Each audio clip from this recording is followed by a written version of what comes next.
O homem se torna escravo daquele por quem é vencido. Como se esconder de Deus? Justiça e lamento. Olá, seja bem-vindo ao estudo das Escrituras. Hoje estamos colocando em dia o nosso cronograma e falta um mês para concluirmos o estudo da Bíblia inteirinha. Falta muito pouco, não desista! Vamos começar pelo livro de Salmos.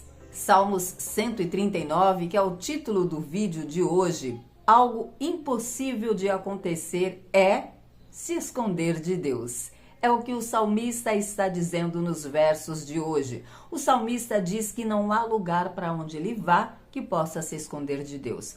Ele pode colocar uma cama lá no abismo, ele pode ir para onde ele quiser ir, que ele jamais se esconderá de Deus, porque Deus é onisciente, é onipresente, Deus sonda o coração, antes que a palavra lhe venha à boca, ele já conhece, como foi dito no texto anterior. Além disso, o salmista fala de uma forma linda e poética da sua admiração, do seu espanto em pensar como ele foi gerado, de uma substância informe.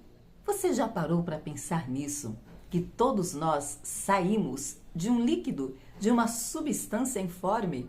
Este é o poder de Deus. De um líquido sai um ser humano completo, perfeito. A máquina que melhor funciona no mundo inteiro é a máquina humana, feita pelas mãos de Deus. Essa admiração que o salmista traz no texto do Salmos 139. Ele diz que Deus o gerou no ventre da sua mãe, escreveu os seus dias e conhecia os seus dias antes mesmo dele existir, e ele vê isso de uma forma maravilhosa e assombrosa, porque de fato é.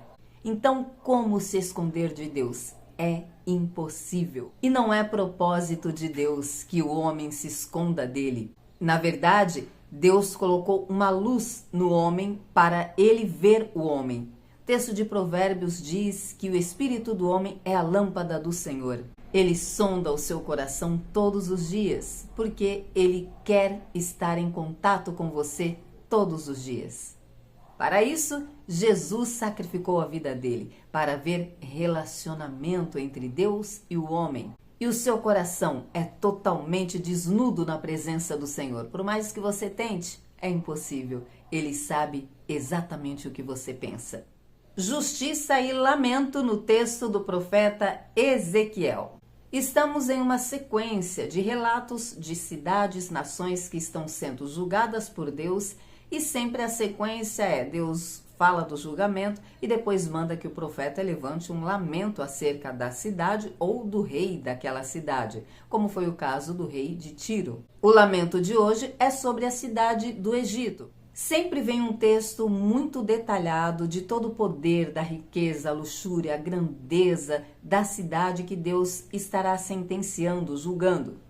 Tem riquezas de detalhe que é para mostrar o poder de Deus, de mostrar de repente toda a estrutura, todo o poder, inclusive bélico, de uma cidade, e mostrar que Deus com uma palavra destrói tudo aquilo.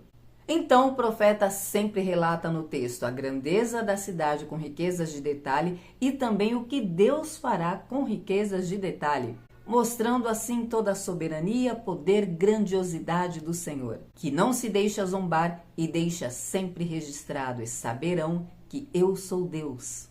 Além da profecia contra o Egito e o lamento acerca do Egito, tem também o lamento para Faraó, o grande líder do Egito. Lembrando que Faraó é um título, não é o nome de uma pessoa, é um título, como governo, presidente, é um título. Acerca de Faraó, assim como foi feito com o rei de Tiro, tem um texto longo falando de todo o poder, grandeza, glória, soberania de Faraó, para mostrar quão grande ele é e mostrar quão maior, imensamente, incomparavelmente maior é o poder de Deus. Logo após a sentença sobre Faraó, vem o lamento acerca de Faraó. Dentro dos lamentos, também é mostrado toda a ação de Deus. Porque o lamento é acerca do que será feito na vida desta pessoa ou sobre a cidade. E em cada ação que é feita, vai mostrando o poder de Deus, a ação de Deus, a sua justiça sendo executada. E a desgraça no Egito é tamanha que no texto de hoje tem 2 lamentos acerca do Egito. No texto de amanhã, Ezequiel vai falar sobre o verdadeiro profeta. Segunda carta do apóstolo Pedro. Advertência contra os falsos mestres. Pedro está batendo pesado sobre os falsos mestres. O objetivo, o intuito de Pedro é deixar os irmãos preparados, instruídos, orientados para não caírem nas falsas profecias, nas vãs filosofias, nos ensinos errados e morrerem na fé, saírem do caminho, perder o foco, perder a direção. Lembrando que Pedro sabe que está partindo, que o Senhor irá o recolher e por isso ele está deixando todas as instruções. Pedro alerta os irmãos sobre a ganância desses falsos mestres. E todas as orientações que eles dão são sempre algo parecido, semelhante com o que lemos no Antigo Testamento, quando Deus falou contra os falsos profetas, que faziam o quê? Orientavam o povo de Deus a continuar no erro. Deus vinha, usava um profeta da parte de Deus para mostrar o pecado do povo, e vinha um falso profeta e dizia que estava tudo bem, tudo ok. E Deus sentenciou esses profetas. Pedro está trazendo esse mesmo contexto e dizendo que os falsos mestres, falsos ensinadores, falsos profetas fariam a mesma coisa.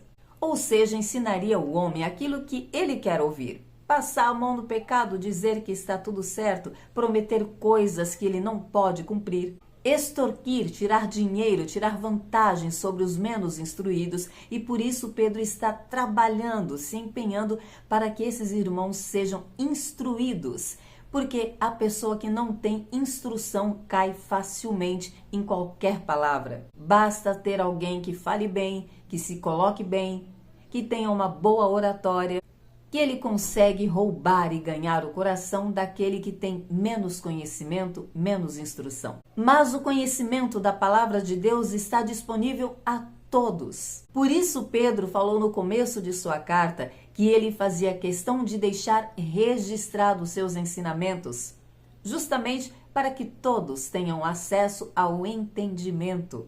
Pedro fala que esses mestres proferem palavras fúteis, libertinas, prometendo uma liberdade, ao passo em que eles estão aprisionados em suas corrupções. Pois o homem, diz o apóstolo Pedro, se torna escravo daquele por quem ele é vencido.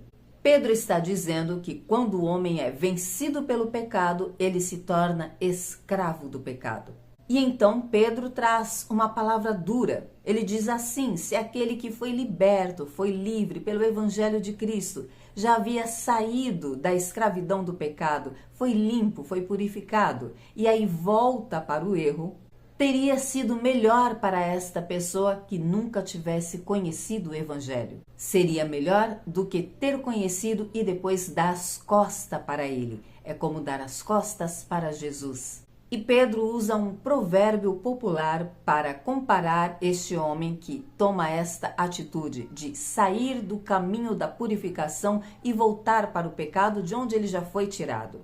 É como um cão que volta ao seu vômito, ou como a porca lavada que volta a se revolver no lamaçal.